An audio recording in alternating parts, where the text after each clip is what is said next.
Namaste yogis, welcome back to another hour of extreme yang with a little bit of yin, apparently, is now what my classes are called.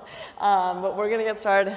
Hallie's gonna be demonstrating today, so we'll just start off in child's pose, which is a yin pose, I'm gonna add. So just sitting on the tops of the feet, big toes touch.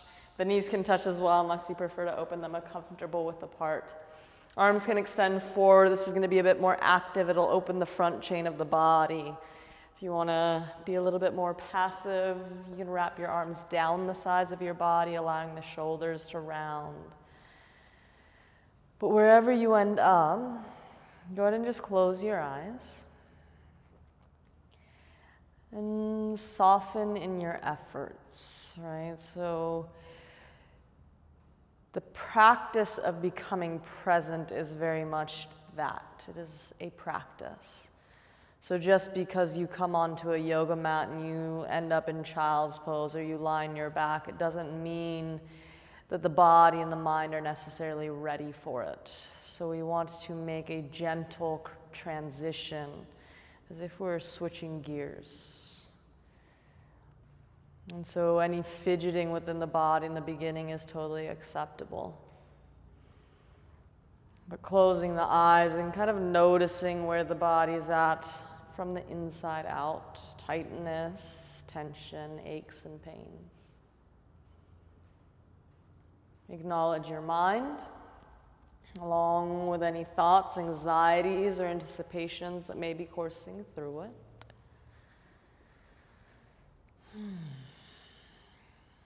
And then we'll eventually just land on the breath, watching every inhale and every exhale.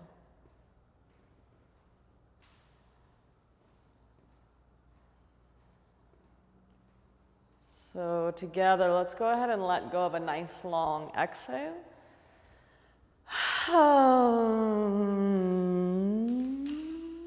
And take a nice deep inhale through your nose. Send that breath to the hook of your tailbone.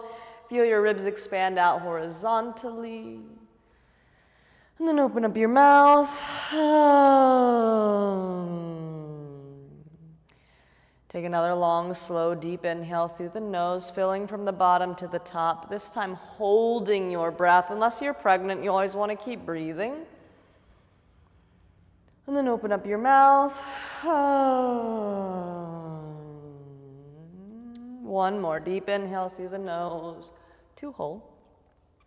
This time, keeping your lips sealed, let's go ahead and slowly just exhale out the nose.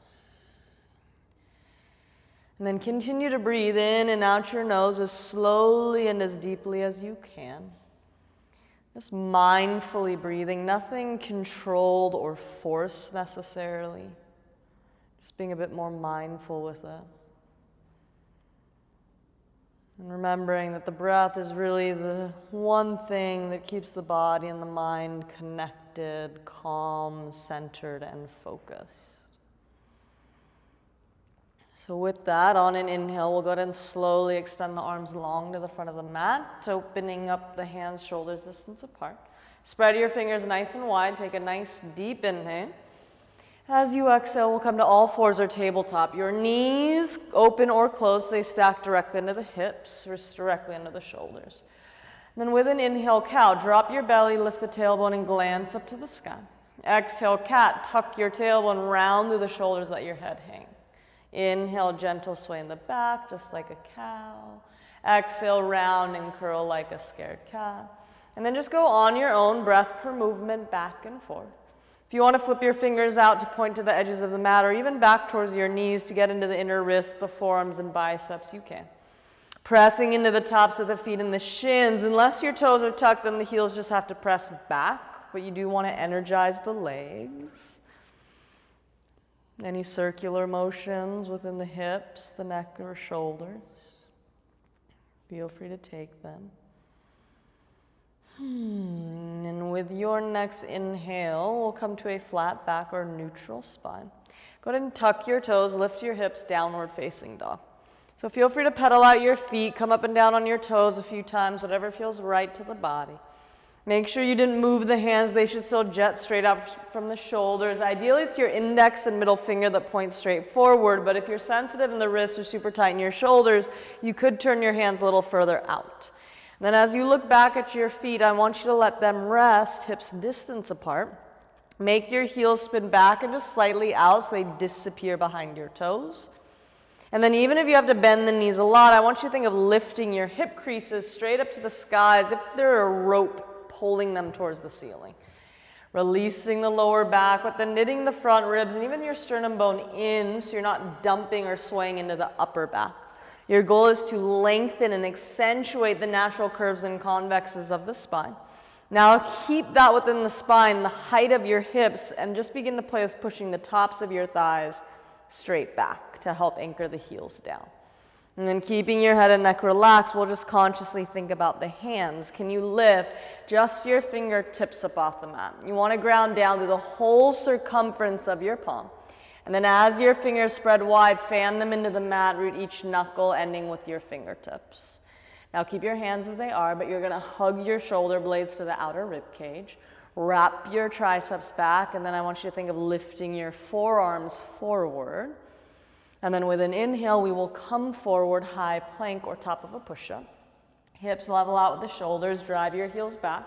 Firm your thigh bones up towards the ceiling, but keep the hips level with the shoulder blades, even if you have to drop to the knees for modification. Tuck your tailbone so you can pull your lower belly in. With the wrists, elbows, shoulders stacked, the triceps still wrap back, and you push down so much into your hands that the chest and the back of your head actually lift. As the space between your shoulders get very broad, make sure you hug the shoulders down the back so you're not doming or rounding the upper back. Take a nice deep inhale. As you exhale, downward dog, lift your hips. Let that go. Inhale, come forward, high plank. And exhale, downward dog. One more. Inhale, roll forward like a wave. And exhale, pulling back. Now inhale to high plank. From high plank, if you need to drop to the knees, I want you to lean your shoulders forward, jet them out over the fingertips. Then with an exhale, hover halfway down. Hug your elbows back, look forward for 3. Keep breathing, 2, and then release to the mat on 1. Tops of the feet flip down, lift and lengthen the crown of your head forward and up, low cobra. Make sure the wrists do stack under your elbows as the elbows hug back. Tops of the feet press down so the shins and knees lift. Draw the tailbone towards the earth so your pubic bone presses into the mat. And then with an inhale, maybe lift a little higher. Exhale, forehead to the mat. Tuck your toes. Drive your heels back enough that now the shins, the knees, and even the thighs firm up. Elbows still hug back. Shoulders draw away from the ears. Now I want you to pull the front ribs and lower belly in and just lift up halfway to that low plank for 3. Breathe, 2, and then inhale, high plank. Exhale, downward dog, lift your hips. Now let's piece that together, breath per movement. The push-up on the way out is included. Back bend of your choice. Inhale to high plank. As you lean out, exhale, chaturanga hover. Inhale, cobra or up dog. Now exhale, bend your elbows, tuck your toes, high plank on the inhale, and exhale, downward dog. So from downward dog, let's go ahead and inhale the right leg to the sky. Bend the knee, right heel pulls towards the bottom, right hip lifts up towards the ceiling. But wrap the outer right shoulder and rib cage down so the torso stays square. Drive the left heel down, and even think of hugging your left hip crease back and lifting it up, and then lift the tip of your right knee up a little higher.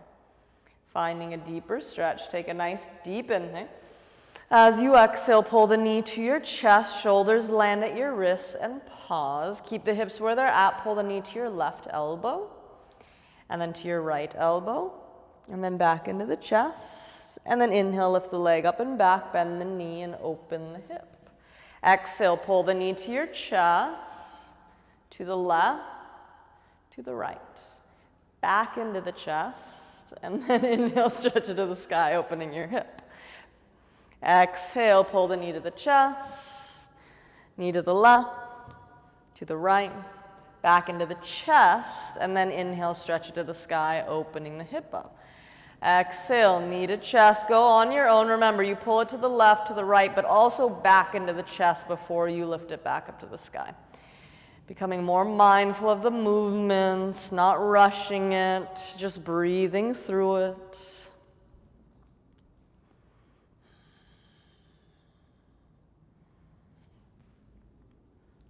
We'll do one more set wherever you're at.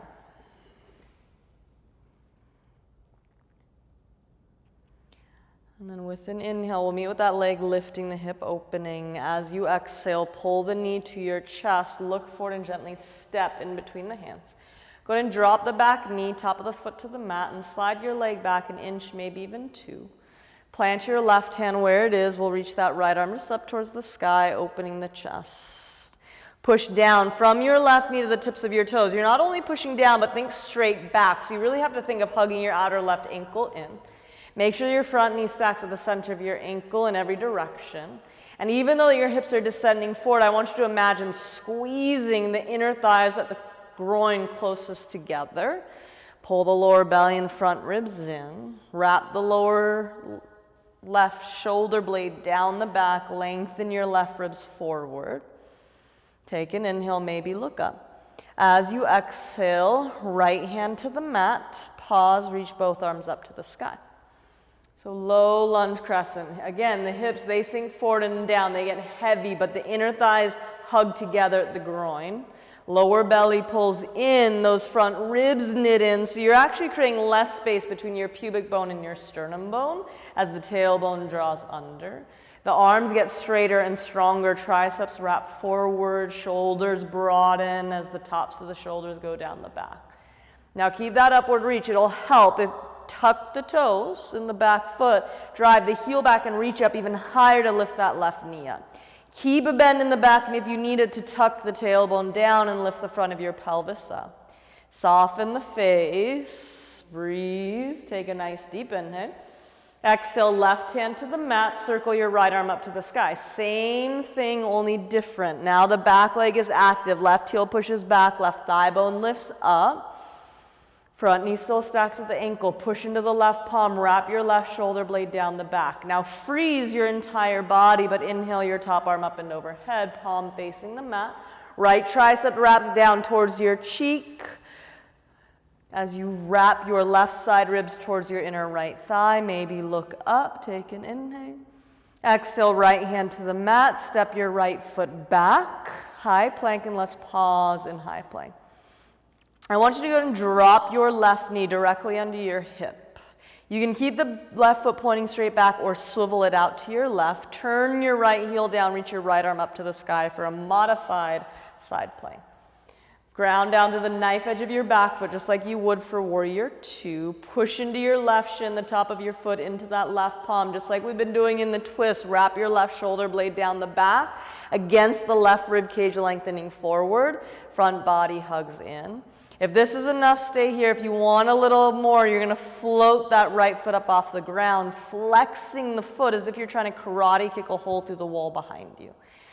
Option to stay here. If you want to go further, you might bend that right knee, grab hold of the foot with your right hand, and then kick the foot away from you. Think an upper back bend through your heart, through your shoulder blades. Pull the lower belly in to support the lower back. Breathe. And then without letting it throw you off balance, very slowly kick your right leg back, reach your right arm up, pause, take an inhale. Exhale, right hand and foot down, high plank, stepping back with the left. Chaturanga as you're ready. Inhale, cobra or up dog, and exhale, downward dog. Now from downward dog, we inhale the left leg to the sky. Bend the knee, heel pulls to the bottom, left hip rolls open, but your left torso, it stays square. Right heel pushes down for now, and that outer right hip hugs back and lifts up to actually find more of a stretch. Take an inhale. Exhale, pull the knee to your chest, shoulders land at the wrists, and we pause. Everything freezes, but you take the knee to your right elbow, and then over to the left elbow. Back into your chest, and then inhale, lift it to the sky, opening the hip. Exhale, pull the knee to the chest. To the right, get into your obliques. To the left, feel your lats. Back into the chest. Inhale, stretch it back, open it up.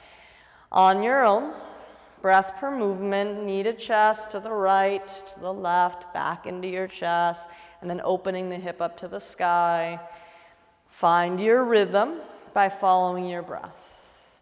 Just remember, it's not about how many you get in or how quickly you get it done. Think quality rather than quantity. And the guiding force should be your breath. We'll do the last one wherever you're at. And then we'll meet with the leg lifting, hip opening, take a deep inhale. Exhale, knee to chest, stepping next to your left thumb. Drop the back knee, top of the foot to the mat, slide it back a little bit. Right palm planting will reach the left arm up to the sky, twisting. So right knee to the tips of your toes, pushing down and straight back. Hips are getting heavier, but the inner thighs are activating and squeezing together. Front knee has a tendency to jet out away from the chest, so hug it in, make sure it stacks at the center of your ankle.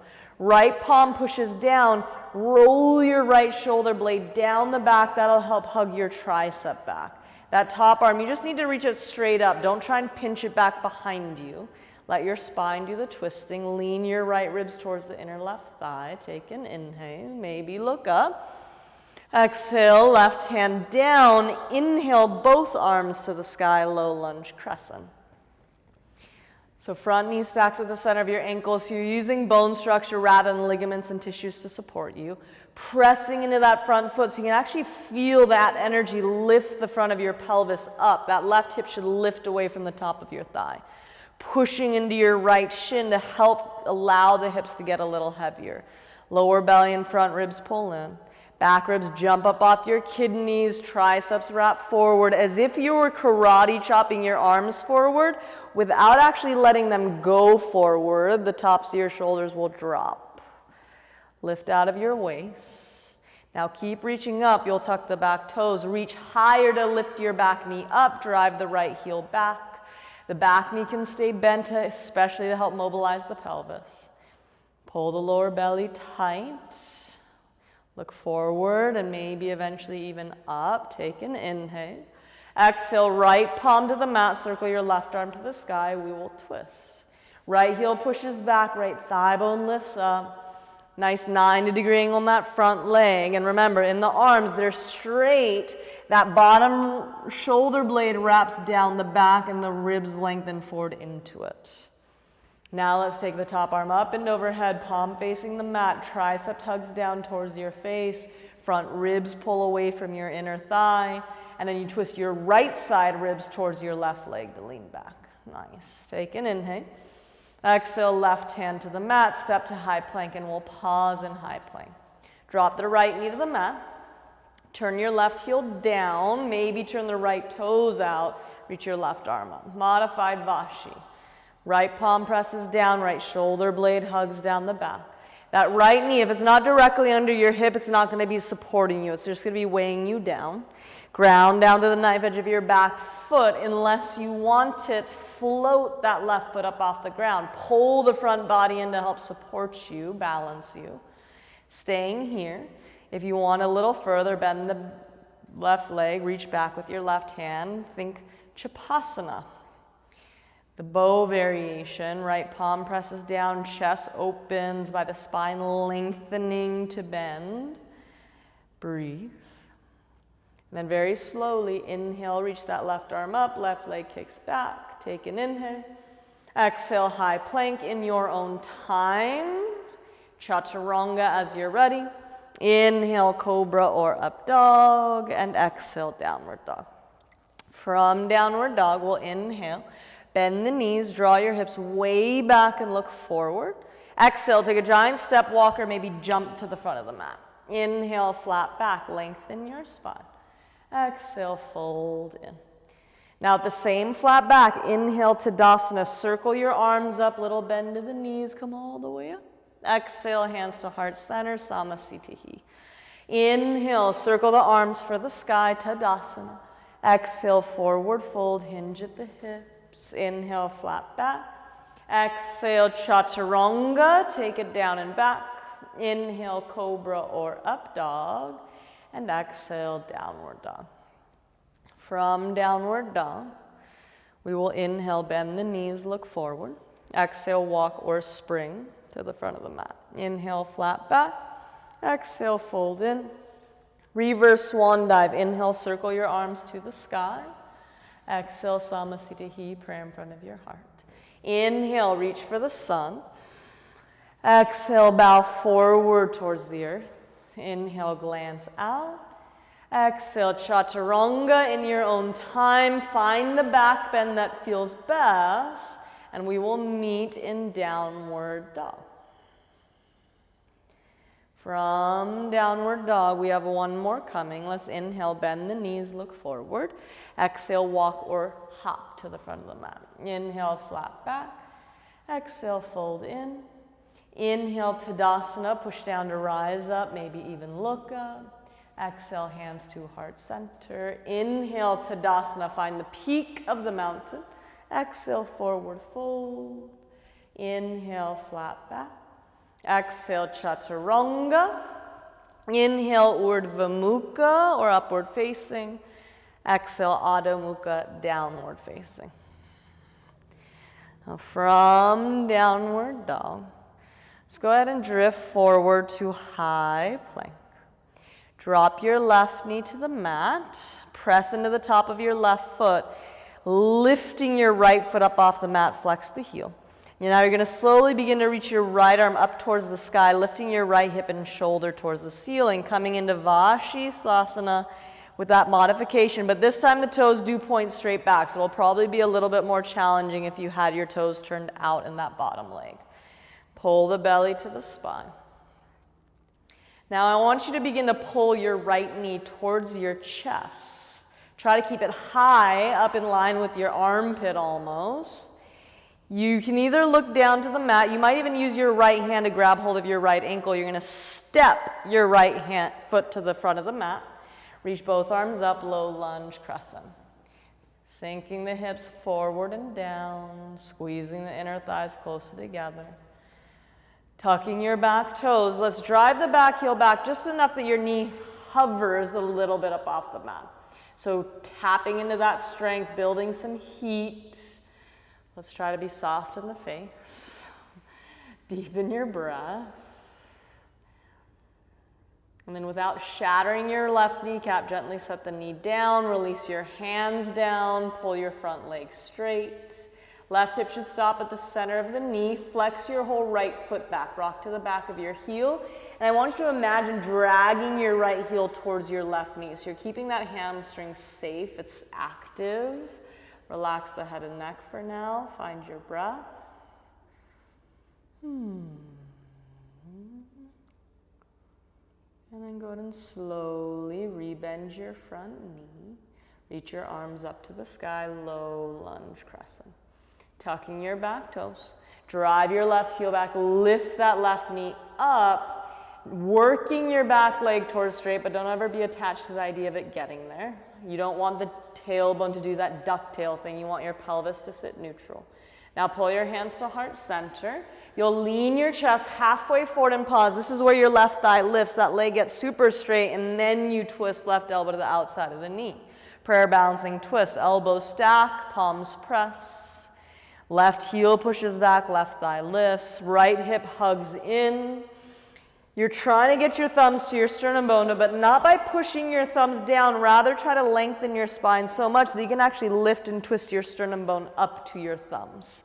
If you want to fly your arms, take a half bind or maybe a full bind, be my guest. But wherever you're at with your twist, keep the twist. I just want you to look down to the mat for balance. Pause. And I want you to squeeze your inner thighs closer together.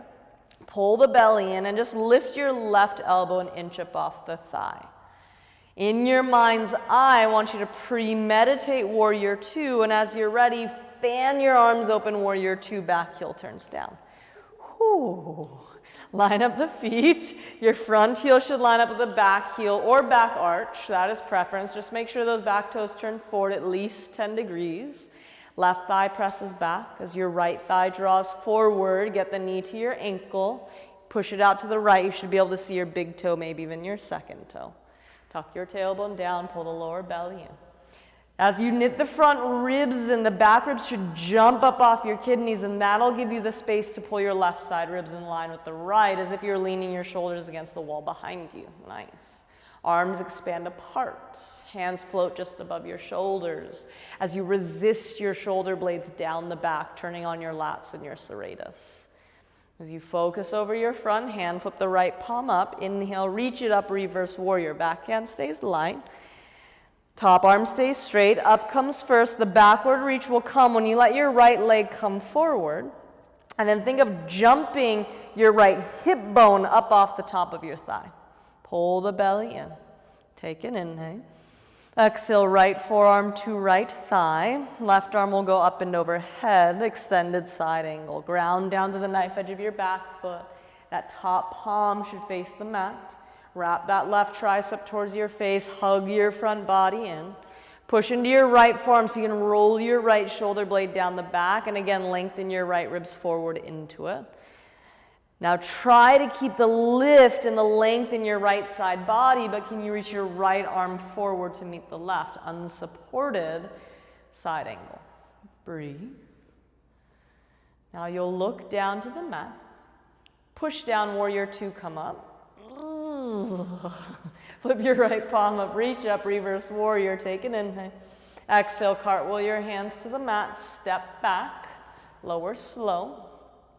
Chaturanga, inhale brings your back bend, and exhale, downward dog. Now from downward dog, let's inhale to high plank. Drop your right knee directly under the hip, top of the foot is down. Now you'll float your left foot up. As you begin to reach your left arm up, lift your left hip and shoulder towards the ceiling.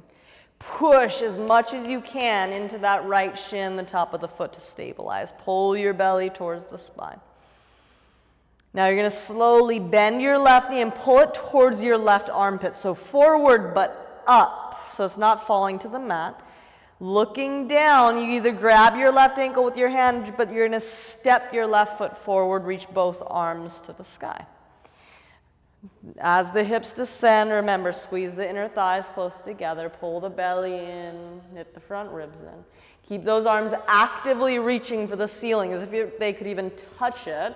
Now we'll tuck the back toes, driving the heel back just enough that the knee hovers, less than we want it to.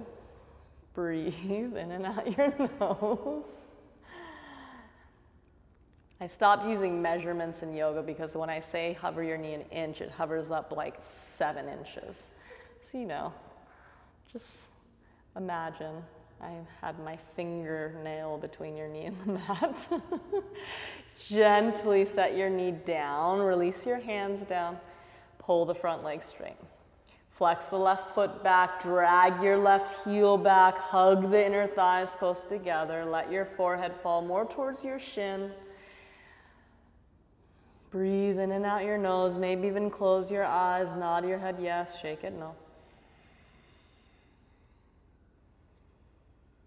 And then slowly rebend your front knee, reach your arms up. Tuck the back toes, driving the heel back, lift your right thigh bone up to get that back leg nice and strong.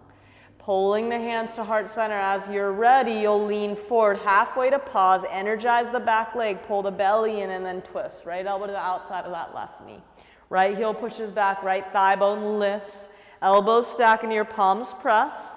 So you're not only trying to broaden both collarbones here, but you're also trying to get space between the shoulders. So roll the shoulders down the back, and even here, think of protracting them to your outer ribs, turning on the lats, the serratus.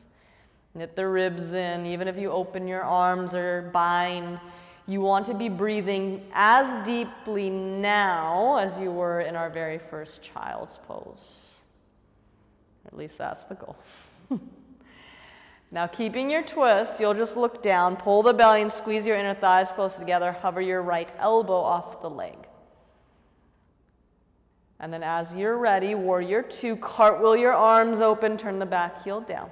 Heel to heel alignment or heel to arch. Back toes anchor forward at least 10 degrees. It could be a little bit more. Inner thighs work away from each other. So your inner right thigh, it wraps back As your inner left thigh draws forward, knee to the ankle, pushing the knee out to the left. Tailbone draws down, front ribs hug in, that right side ribs pull back. Arms expand apart, shoulders drop down the back. As you focus over your front hand, you'll flip the left palm up. Inhale, reach it up, reverse warrior. Remember, left thigh, it gets heavy, it's still coming forward. Left hip is lifting, it's jumping to your left hand to extend back. Breathe. Keep that space you've created in the left side body. Take an inhale. Exhale, left forearm to left thigh. Right arm will go up and overhead, grounding down as much into your back foot as you are pushing into your front foot. Push into your right thigh. Hug the front ribs in. Wrap your right tricep towards your face. Lift on those left side ribs. Hug your lower belly in, and then maybe try reaching your left arm forward as if you're holding a yoga block over your head. Eventually the hands come closer and closer together. Breathe in and out your nose. Now looking down. We push down, warrior two, come up. Pause, don't straighten the leg, but flip your left palm up. Inhale, reach up, stretch, take one deep inhale. Exhale, windmill the hands down, step back, chaturanga, lower slow. Inhale, cobra or up dog. And exhale, downward dog. From downward dog, go ahead and drop to your knees. All fours, knees under hips, wrists under shoulders. So I want you to stay on all fours, especially if you're on a hardwood. If you're on a carpet, it won't be as big of a deal. But if you're on a hardwood or tile surface, I want you to turn your whole body to the right as if you're going to crawl off to the right. So you're going to crawl towards the camera. Turn your toes. So you're on all fours, but crawl forward so your knees and your feet are on the mat. There you go. That's going to be more comfortable for your joints. So we'll take this in the evolutionary process. So I want you to sit back on your heels, bring your big toes to touch. Now on your heels, you're going to open your knees as far apart as they'll go towards the outer edges of the mat. And then maybe you begin to crawl your hands forward like a very over-exaggerated open hip child's pose. In yin, we call this tadpole pose. So if your hips, the inner thigh, the groin feel okay here, you're going to continue to crawl your hands forward and begin to lift your hips up in line with your knees. So the hips will come in line with the knees, the arms crawl further forward. Maybe you stay up on your forearms. You could stay here. If you want to go a little further, you're going to open your feet up to be the same distance as the knees and flex your feet. So you want to rest on the inner edge or the arches of the feet. Maybe the knees slide further apart, maybe they don't. And you don't want to necessarily sink your hips back in between the heels, but rather keeping the knees in line with your ankles. Just depending on how far you want to take it. Sometimes it feels better to have them slightly in front of your knees. Just really take account as to how the groin and the inner hips are feeling. Notice if the butt does pop up and your lower back dumps, you want to tuck the tailbone and pull the lower belly in. And then depending on if you have your props and how low you are to the ground, you might put a prop under your chest, you might put a prop under your forearms and your forehead. But taking away some of the weight that's pressing into the inner groin. Our frog pose. Notice if there's any part of your body that is resisting this pose. This tends to be a pose that most people do not enjoy doing. I personally love this pose. I feel like I like all the poses people hate doing the most. But it's an external hip opener. It releases the inner groin. It gets into all the tendons where the adductors connected at the knees, the femur bone and pubic bone. And we have gravity kind of doing a lot of the work for us, pulling the weight of our hips towards the mat. So try to soften anything that may be tensing. The outer glutes, your hands if they're making fists. Relax your jaw. Unfurrow the eyebrows.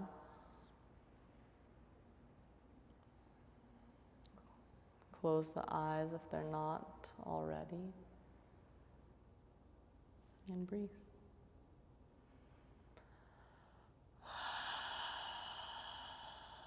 In and out your nose.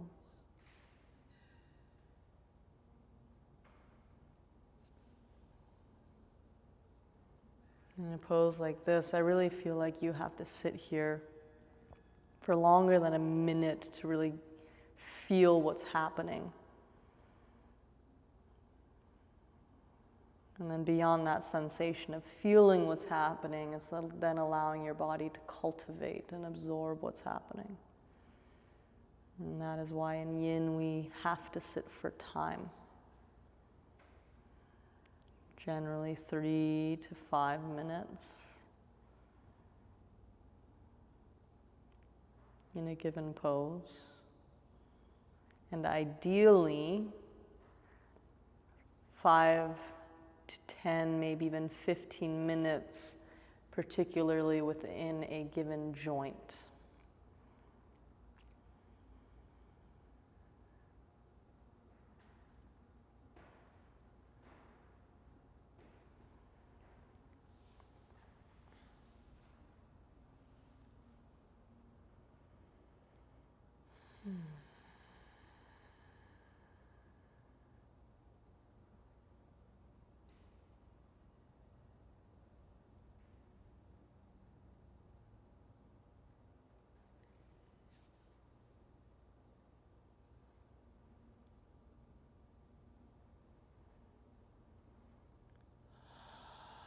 Last few breaths.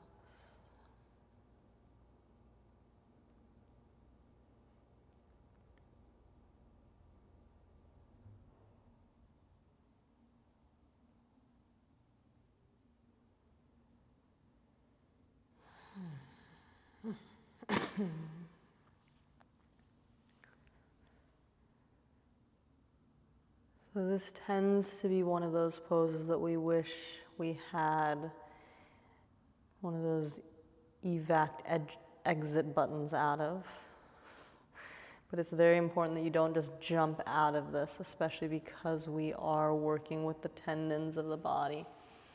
So listen carefully. It's going to be like reverse evolution. You're going to bring your big toes to touch behind you. And then, so you're in half frog, slowly step up onto your hands. Sit your hips back towards your heels. And then once you're on your heels, use one hand at a time to close your knees together. Oh. The last thing you ever want to do with your adductors or any muscle after you've stretched it is to engage it. Sit your hips to the back of your mat. Bring your legs out in front of you. Find your sit bones. So grab the cushion, aka butt cheek. Pull it back. Do the same thing to both sides. And then you can open your legs up very much just to a V. If you want to take them a little wider, bend the knees and make your feet wider than the edges of the mat and turn your toes out. Elbows inside the knees, cupping the earth with the fingertips. So most important is that your tailbone is not rounding underneath you. And with your knees bent, it should be enough of a give in the hamstrings so you can lift the pelvis out from underneath you. Now pull the belly and knit your ribs and drop your forehead towards your pubic bone. Try and get as round as you possibly can. And then begin to crawl your hands forward, bringing your forehead to rest on a block or 2 or 3. However many prompts you need to get your forehead to rest. Arms can hang. Knees and toes point in the same direction. So this is like Ardha Kurmasana, or the half turtle pose. If you have the full Kurmasana in your practice where your arms snuggle underneath your hamstrings, like you're putting your legs on like a backpack, and then your legs go straight out, be my guest, but I'm more interested in the rounding of the spine necessarily than that deep stretch in the hamstrings. So we're rounding the spine, we're still working within the inner groin, the external rotation of the hips. But after frog pose, this should come relatively easy, physically speaking. You should be able to sit a bit more passively, not necessarily counting the seconds until you can come up and out.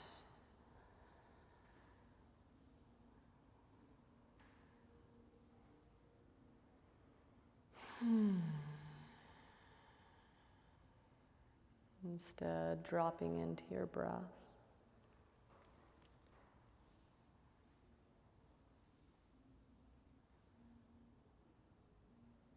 Allowing the mind to meet the body. Right? The body is still. But that doesn't necessarily mean that the mind will follow.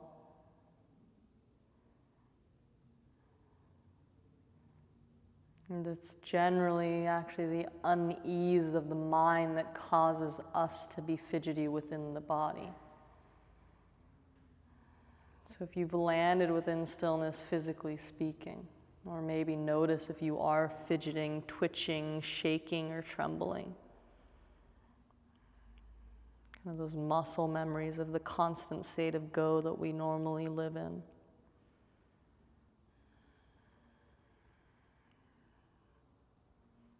Try to appease them by taking a few deeper breaths. And then once the body is relatively still, within as much of your control as possible, focus on your mind. Its go-to thoughts, patterns, and habits, the stories it concocts, excuses it may give. Is it even still here on the mat, or is it ventured off to life beyond it?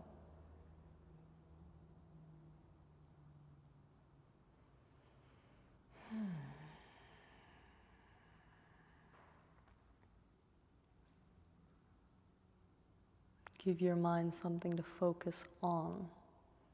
So I like to tell my students to try to get every inhale to be anywhere between 7 to 15 seconds long. And even if your inhale is only 5 seconds long, that's perfect. Just be sure your exhale is the same amount of time, if not maybe even a little bit longer. And if you think those numbers are unrealistic, just remind yourself that breathing and the lungs are just like every other muscle in our body. It takes time, practice, commitment, and effort. And over time, you will be able to take longer, fuller, deeper breaths.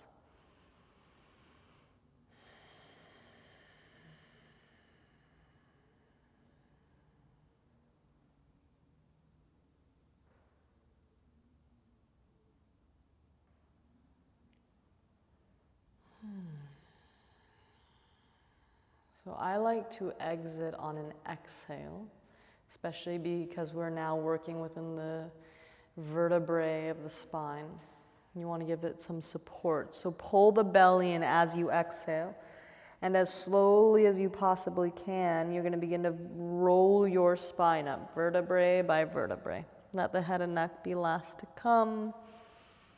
And then we'll take the blocks. If you don't have blocks, ideally firmer pillows, maybe 2 of them. We're going to set up for Supta Baddha Konasana. So setting up the blocks behind you. The first block, you want it to be in between the shoulder blades, whether it runs horizontally or vertically.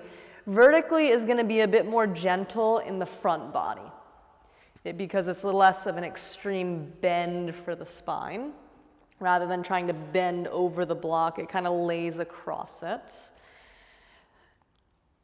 The block that goes underneath your head should be 1 level lower than the first block. And generally for the thoracic spine, I say stick with small or medium in the height. And then once you've set up your bolsters, your blocks, your pillows, you'll bring the soles of your feet together and let your knees flop open. By no means do the feet actually have to be all the way up and towards your groin. That's going to be obviously more intense for everything involved. But if you feel that your hip flexors and the inner groin is kind of seizing or stressing too much, as if they're trying to close your legs together, slide your feet more to the front of your mat so you're creating more of a diamond shape. And then arms, as long as they fall down your sides, the palms face up. That'll help broaden the collarbone. If you want to add cactus arms, bowing at the elbows, maybe even grabbing opposite elbows over your head and just letting gravity pull your arms down, that's going to add a yin for the shoulder joint. It's hard to get into the joints of the upper body in our yin practice, so when we can, if we can, it's always nice to add it. But by no means is it necessary. And then just close your eyes and allow your body to begin to melt over the blocks.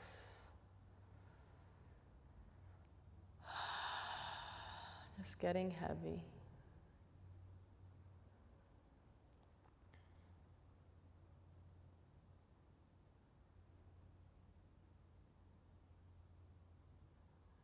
As the body gets heavy, just notice how the center, the heart center, gets lighter, lifting towards the sky.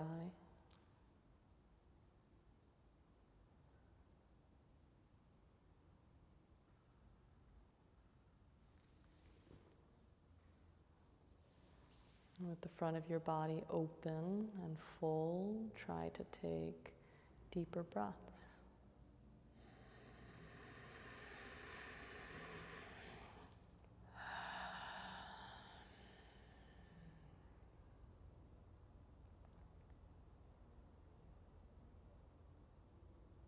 And with every inhale, you're trying to create an opening and space.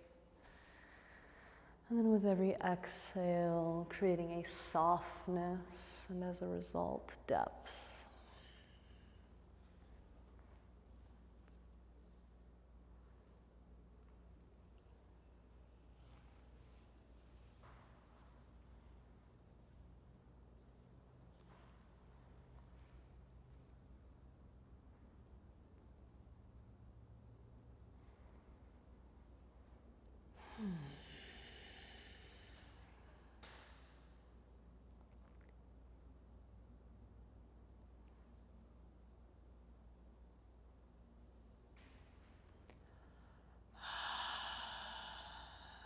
And then you, by all means, can stay here for the duration of Savasana, maintaining that back bend. If you want to stay on the blocks and slide your legs out to release the work we've been doing in the hips, be my guest.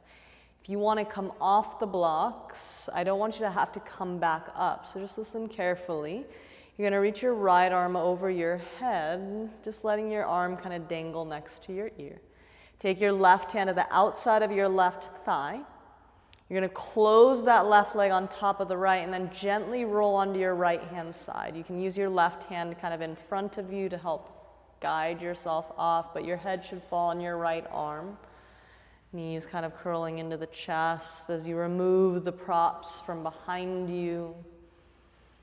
And then as you're ready, rolling onto your back, legs long, arms out by your sides, Savasana. Closing the eyes, and this is where we're meant to find a full sense of release, right? The body now lays corpse-like, getting long and heavy on the earth. The mind no longer has to think about how the body is feeling because of what it's doing. You can even let go of your breath. And really, the key word within Savasana is dissolution. You want the body and the mind to dissolve. Your responsibilities, obligations, and attachments do the same.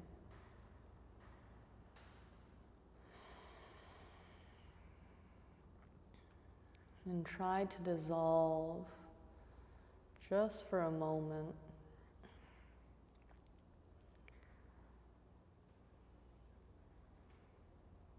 you or the soul's connection to the body and mind. Stepping aside, having as close to an out-of-body experience as you can get.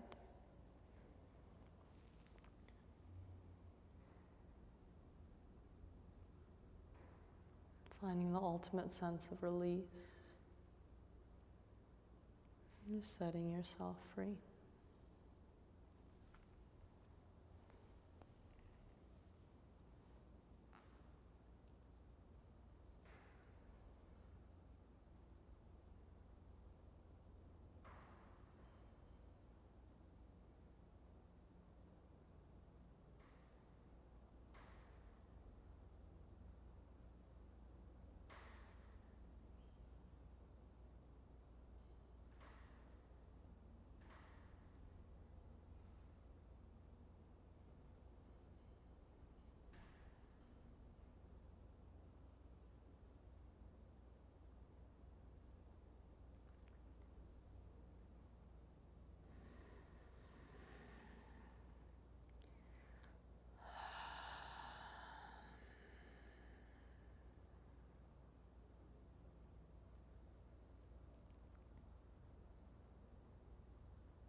So the word asana, to most people's knowledge or understanding, means pose. But the literal translation means to sit still. And yet every single pose, whether it's warrior two, half moon, those very active poses where you're clearly not in a seated position, down to things like frog pose, butterfly pose, where we are on the mat. They all end in the word asana. And obviously it had nothing to do with necessarily the physical position of the body. You're not sitting on your butt. The yogis were talking about the state of the mind. That regardless of where you find yourself, in what pose, the intensity levels, within the yang or the yin portion of practice, being able to sit still within the mind. So often people think that yoga is a mindless practice in the sense that we get to leave behind everything for an hour, hour and a half. But really it's meant to be quite the opposite, where it is meant to become mindful in everything we do. The mind becomes so fully absorbed sitting still with what it is that we're doing that we can, for a brief period of time, gain a little control of the erratic thoughts of the mind, or that monkey mind as they call it.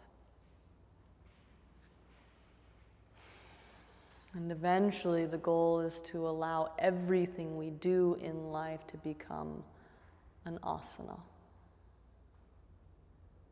Whether that is washing your dishes and driving your car,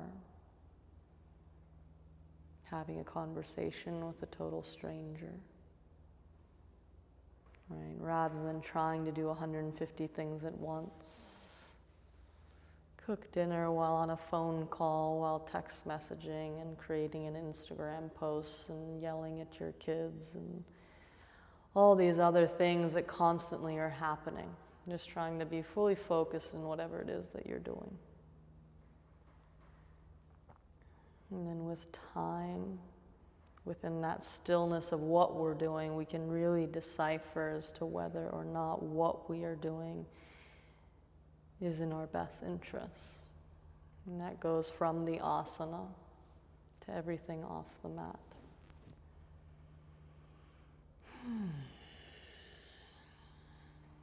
So let's begin to wiggle the toes, the fingers. You can roll out your ankles, your wrists, stretch your arms up and overhead, point through the toes.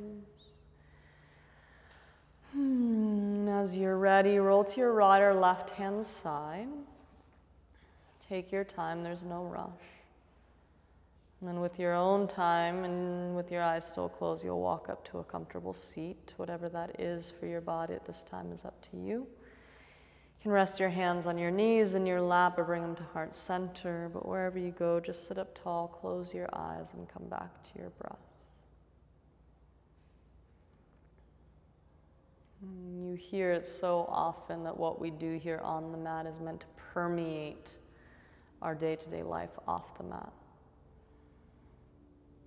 But we have to first really understand what it is we're doing on the mat in order for that transition to occur. So now hopefully you have a bit deeper of an understanding of what asana really truly means and is. And with that you can implement it into your practice and into everything you do within your day. So on that note, just something to think about, something to take with you and work with beyond the rubber mat. On that note, namaste.